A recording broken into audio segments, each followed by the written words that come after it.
Nature and nature's laws lay hid in night. God said, "Let Newton be," and all was light. Those words, penned by the great English poet Alexander Pope, were not mere verse. They were a verdict. They spoke of a man who pulled back the curtain on the cosmos, exposing the hidden machinery of existence. But how does such a legend begin? It started on Christmas Day, 1642, in the quiet hamlet of Woolsthorpe, England. A child drew his first breath as the great Galileo drew his last, as if the torch of knowledge was passing directly from one mortal hand to the next. Yet this boy's path was anything but written in the stars.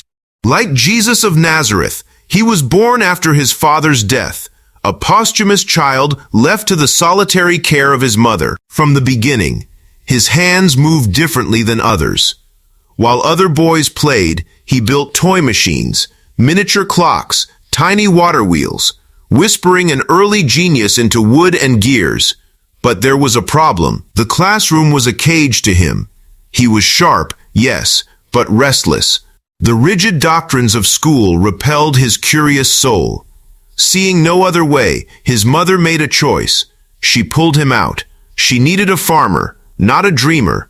Her plan was simple: soil, cattle, crops, a quiet life tethered to the earth. But nature had drafted a different blueprint. He tried. He truly tried to tend those fields, but the fire inside him refused to be smothered by the mud. Fortunately, his mother saw the truth before it was too late. Her son was not meant for the plow.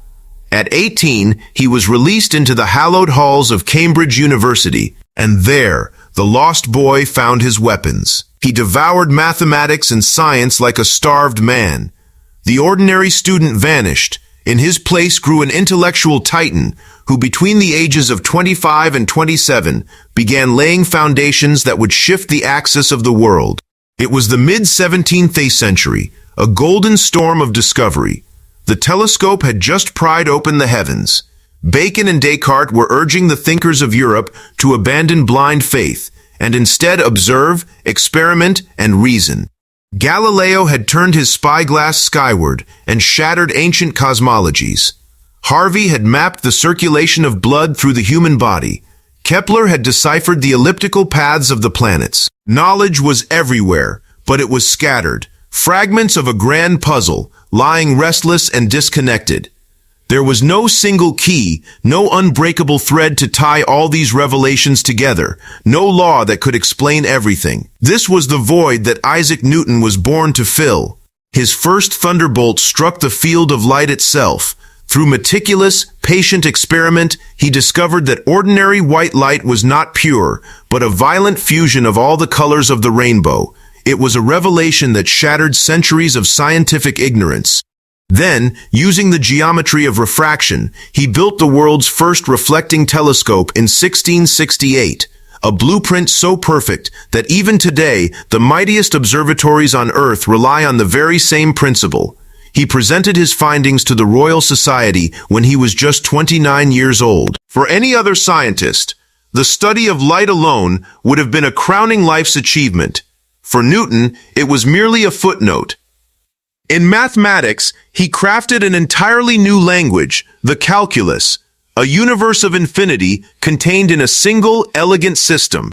Had he done nothing else, this alone would have secured him a place among history's greatest minds.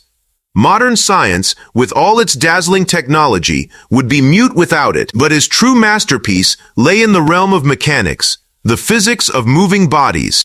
Galileo had sketched the first law of motion, but Newton completed the Trinity.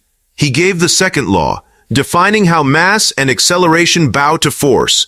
Then the third, for every action, there is an equal and opposite reaction. 3 simple rules that govern the swing of a pendulum and the trajectory of a cannonball alike.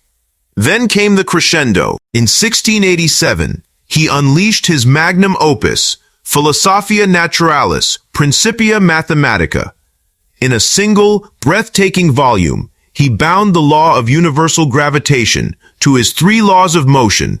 With a single mathematical stroke, he solved the greatest riddle of astronomy, the precise, elegant dance of the planets around the sun.